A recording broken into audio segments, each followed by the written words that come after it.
నమస్తే, నా పేరు వంశీ. హెచ్ఎంటీవీ స్పెషల్ లైవ్ షోకి స్వాగతం, సుస్వాగతం. ఈ నెల విశేషమైన నెల. సుమారు 2 నెలలుగా సరైన ముహూర్తాలు లేక ఎదురు చూస్తున్న ప్రజలకు ఇక అన్ని శుభముహూర్తాలే కనిపిస్తున్నాయి. శుక్రమౌఢ్యం ముగుస్తుండడంతో ఇక ముహూర్తాల వెల్లువ మొదలు కానుంది. మరోవైపు కీలకమైన 5 మహాయోగాలు ఈ నెలలో సంభవిస్తున్నాయి. ఈ నేపథ్యంలో ఈ నెలలో ఉన్న శుభయోగాలు ఏంటి, అవి ఎలాంటి ప్రభావాన్ని చూపిస్తాయి, ఏ రాసుల వారిపై ఎలాంటి ప్రత్యేకతలు చూపిస్తాయి అనే అంశంపై ప్రత్యేక చర్చను చేపట్టింది హెచ్ఎంటీవీ. ఈ చర్చలో పాల్గొనేందుకు మనతో కొంతమంది ప్రముఖ అతిథులు, జ్యోతిష్యులు, పండితులు మనతో ఉన్నారు. వారితో మాట్లాడి ఈ చర్చలోకి వెళ్దాం. ముందుగా శంకర్ మంచి శివ గారు మనతో లైవ్లో ఉన్నారు. నమస్కారం శంకర్ మంచి గారు. అలాగే బొంగర రవిశంకర్ శర్మ గారు మనతో ఉన్నారు. నమస్కారం రవిశంకర్ గారు. అలాగే మనతో మరో ప్రముఖ అతిథి స్టూడియోలో ఉన్నారు, ఆకెళ్ళ పాలేశ్వర శాస్త్రి గారు. నమస్కారం పాలేశ్వర శాస్త్రి గారు. నమస్కారం.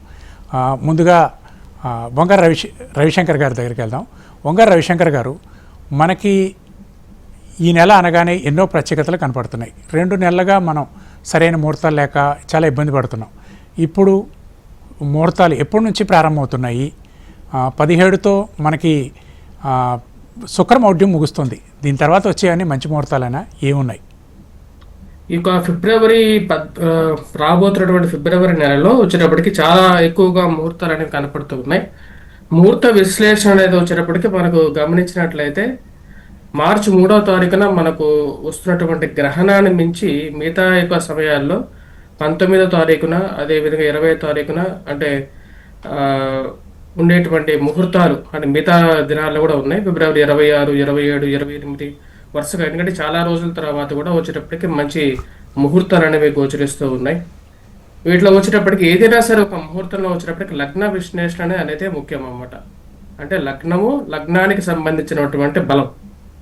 అసలు ముందుగా వచ్చేటప్పటికి ముహూర్తాన్ని మనకు దైవజ్ఞులు అంటే మనకన్నా ముందు తరాల వారు అసలు ఎందుకు దాన్ని విశ్లేషించి మనకు అందించడం జరిగింది అంటే, మనిషి దైనందిక జీవితంలో ప్రారంధ కర్మ కానీ లేకుండా ఉంటే పూర్వజన్మ కర్మ, మరియు అది ఆగామి కర్మ, ఈ 2 కర్మల వల్ల అనుభవించేటువంటి కష్టాల నుంచి విముక్తి పొందటానికి ఈ యొక్క ముహూర్త బలం అనేది ఎంతగా ఉపయుక్తం అవుతుంది అన్నమాట. అంటే మనం మన యొక్క జాతక చక్ర రీత్యా లేకుండా ఉంటే గోచార రీత్యా మనం చేయలేనటువంటి పనులను అలాగే గోచారంగానే జాతక కర్మలుగా జాతక రీత్యా కూడా బాగలేనప్పుడు కూడా మనం చేయాల్సినటువంటి పనిని ఆపకూడదు, కానీ చేయాలి. కాబట్టి దానికి ఎంతో కొంత చేసేటువంటి పనిలో బలం అనేది ఏర్పడుతూ ఉండాలి.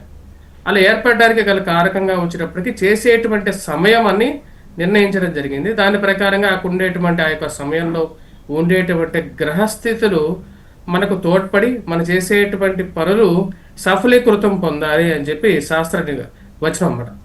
దానికి తగిన విధంగానే వచ్చేటప్పటికి మనకు లగ్నము, లగ్న బలము, అదేవిధంగా నక్షత్రము, నక్షత్ర బలము, అదేవిధంగా తిదివార నక్షత్ర కరణ యోగాలతో పంచకం జరిగిన తర్వాత మరియు అదేవిధంగా లగ్న శుద్ధి, మరియు అదేవిధంగా వివిధ కార్యక్రమాలకి ఆ యొక్క కావలసినటువంటి శుద్ధి ఏదైతే ఉందో, అంటే వైవాహిక జీవితంలో ఏ ఒక్క ముహూర్తానికైనా సరే లగ్న శుద్ధి, సప్తమ శుద్ధి ఉండాలి.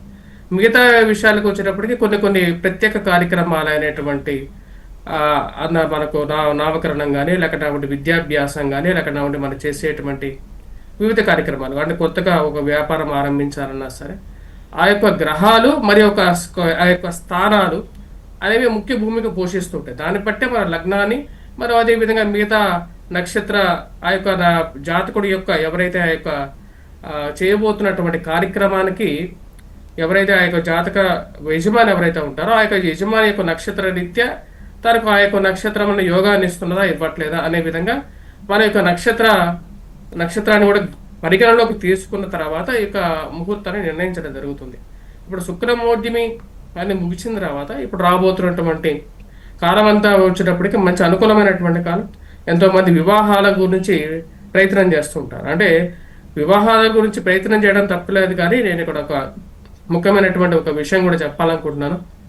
ఏదో తొందరగా చేసుకోవాలి లేకపోతే ఫలానా రోజే చేసుకోవాలి అని చెప్పేసి లేకపోతే ఇక్కడ చేసేటువంటి బ్రహ్మకు కూడా వెసులుబాటు లేదు. నేను ఏదో ఒక వివాహం తొందరగా చేయాలనేటువంటి ఒక ఆతృతతో ఏదో ఒక లేనటువంటి ఒక ముహూర్తాన్ని సృష్టించి వివాహం చేయటం ద్వారా అది కొంచెం అపకీర్తి, మరి అదేవిధంగా దోషానికి కూడా కారకం అవుతుంటుంది. కొంచెం ముహూర్త పరిజ్ఞత ఉన్నటువంటి వారిని కనీసం లగ్నమైనా సరే కొంచెం మంచి లగ్నాన్ని విశ్లేషించి ఆ యొక్క వివాహ కార్యక్రమాలు చేసుకోవటం అనేది చాలా ఉపయుక్తంగా ఉంటుంది. ఈ యొక్క రాబోతున్నటువంటి మార్చిలో కూడా మంచి ముహూర్తాలు అనేవి గోచరిస్తూ ఉన్నాయి. రాబోతున్నటువంటి నెల కూడా ఆలస్యమైనా సరే తప్పులేదు, కానీ చేసేటువంటి పని అనేది కరెక్ట్గా ఉండాలని చెప్పి శాస్త్రం చెప్తుంది. అందుకనే మనకు వచ్చేటప్పటికి ఎవరికీ లేనటువంటి క్యాలెండర్ సిస్టమ్ కానీ, ఈ యొక్క పంచాంగ సిద్ధాంతం కానీ గ్రెగేరియన్ క్యాలెండర్ కన్నా కూడా మన యొక్క సిద్ధాంతమే ఎప్పటి నుంచో ఉంది. మనకన్నా అందరికన్నా ముందున్న క్యాలెండరే మందన్నమాట. అంటే మనకు వేరే ఆంగ్లేయులు క్యాలెండర్ అనేది అసలు అవసరమే లేదు. అటువంటి క్యాలెండర్ మన యొక్క పూర్వీకులు వరాహమిహిరుడు మరియు అదే విక్రమాదిత్య సమయంలో నిర్మించడం జరిగింది. దాన్ని పరిగణలోకి తీసుకొని మిగతా వారందరూ కూడా ఈ యొక్క మంచి లగ్నాలైనటువంటి లగ్నాలు, అంటే మార్చిలో అయితే వృశ్చిక లగ్నం అనేది బాగా విభక్తంగా ఉంటుంది, తులా లగ్నం కూడా బాగుంది, వృషభ లగ్నం కూడా అనుకూలమైనటువంటి లగ్నమే, మేష లగ్నం కూడా ఉపయుక్తంగా గోచరిస్తున్నది, తులా లగ్నం కూడా అనుకూలంగా ఉంది. ఈ యొక్క లగ్నాలు బాగా బలమైనటువంటి, ఎందుకంటే వృషభ లగ్నానికి గురువు యోగకారకమైనటువంటి స్థితిలో, మరియు అదేవిధంగా మిగతా గ్రహాలు కూడా అనుకూలంగా ఉన్నాయి. తులా లగ్నానికి కూడా భాగ్యస్థానాలు గురు సంచారం అనుకూలంగా గోచరిస్తూ ఉన్నది. వాటితో పాటు వృశ్చిక లగ్నానికి కూడా వచ్చినప్పటికీ మార్చి నెలలో కొంచెం అనుకూలమైనటువంటి గ్రహస్థితి గోచరిస్తూ ఉన్నది. ఈ యొక్క పరిగణలోకి తీసుకొని వివాహాది శుభకార్యాలు ఏవైతే ఉంటాయో వివాహంతో పాటు ముగియదు, వివాహంతోనే జీవితం అనేది ఆరంభమవుతుంది. కాబట్టి సమయం మంచిదాన్ని తీసుకొని చేసుకోవటం అనేది మంచిది. అద్భుతంగా వివరించారు రవిశంకర్ గారు.